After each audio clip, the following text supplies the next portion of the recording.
त्यावेळी आर्या काय केली, की ती आपल्याच लोकांच्यावरती भडकायला लागली. आपल्याच लोकांच्यावरती चढायला लागली, की बाबा ती म्हणायला लागली, की "तुम्ही नका मला सांगू, हे नका करू, ते नका करू, असं करू नका."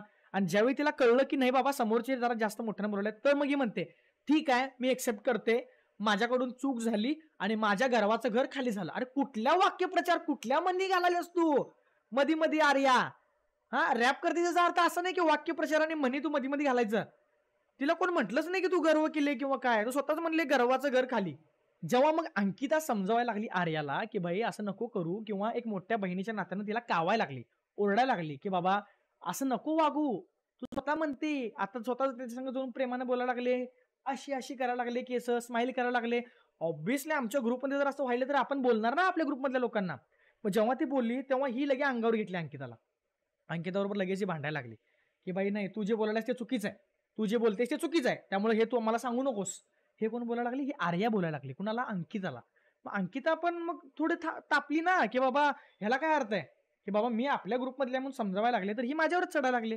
तेवढ्यात वैभव साइडनं जात असतो. ही आपल्या ग्रुपमधल्यांना काय सांगत असते? आर्या अभिजितला सांगत असते, डीपीला सांगत असते, अंकिताला सांगत असते, की "मी नाही हसत." पहिला म्हणत असते बरं का, "मी नाही हसत. वैभव माझ्याकडे बघून हसतो आणि म्हणून आम्ही एकमेकांच्याकडे बघून हसतो."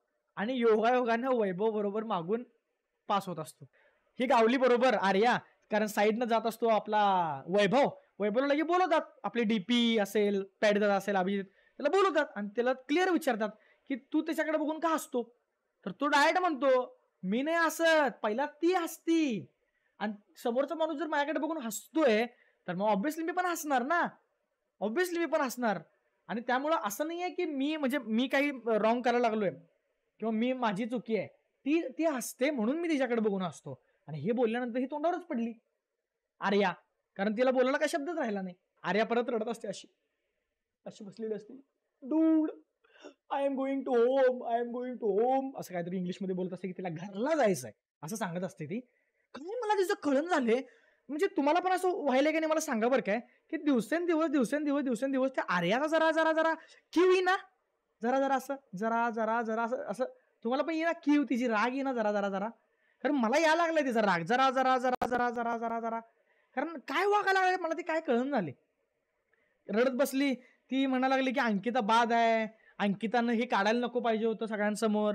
कोण काढलं सगळ्यांसमोर? डूड तू बोलली, की तो हसतो माझ्याकडे बघून. अंकिता नाही काढली. आणि अंकिता हक्कानं तुला एखादी गोष्ट सांगत असेल, तर तू ऐकायला पाहिजे ना. शेवटी एवढं रडली, की वैभ्या आलाच. वैभ्या आला बोलायला, की "बाई काय झालं? मला नीट सांग." मग मग विचार करा मित्रांनो, आपल्या ग्रुपमध्ये एवढं राहिलेली आर्या अचानक अशी टर्न केली, अशी आणि नाही केली असं वाटत असेल तुम्हाला तर थोडे दिवस थांबा. तुम्हाला कळेल. ती अशी यू टर्न मारल्या आणि वैभव बरोबर बोलताना आणि अरबाज बरोबर बोलताना त्याला म्हटली, की "तू मला अट्रॅक्टिव्ह वाटतो." नाही, नॅचरली अट्रॅक्टिव्ह वाटतो. मग तो पण बोलला, की "अरे तुला वाटतो, मला नाही वाटत." वैभव म्हणतोय, पण वैभव स्कीमर आहे. तो तिला जवळ करून घ्यायला आलाय. कारण का ग्रुप वाढवायचा आहे मला. कारण निक्कीला बाहेर करायचंय. निक्कीची लायकी नाही. त्यामुळं अरब्या आणि वैभ्या ही दोघं काय करायला लागल्यात आता हिच्याबरोबर बोलल्यात आर्याबरोबर आणि आर्या काय रडायला लागल्या लगेच. तिला आता आपला ग्रुप आपला नाही राहिला. हमारे दोस्त दोस्त नहीं है. तुम्हारे अभी दूसरे के दोस्त अपने दोस्त बनेंगे. तो ऐसा राजकारण करते अरे मी काय हिंदी बोलते पण. तर मग हे गेले. ह्यांच्यात बोलणं काय, की बाबा निक्की आणि माझं पटत नव्हतं आधीपासून. आर्या म्हणते, "निक्की आणि माझं पटत नव्हतं."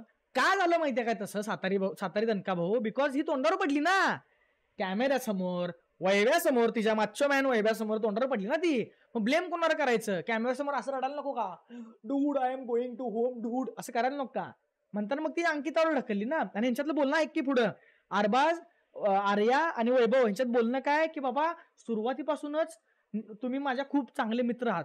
त्यामुळं मी तुमची खूप चांगली मैत्रीण आहे. मी तुमच्याकडे बघून हसते. आणि अरबाज, आर्या आणि वैभ्या काय बोलतात, की सुरुवातीपासूनच आहे ना, अश्मयुगीन काळापासून जेव्हा चाक नव्हतं, चौकोन चाक होतं, तेव्हापासून तुम्ही दोघं मला छान वाटायचा.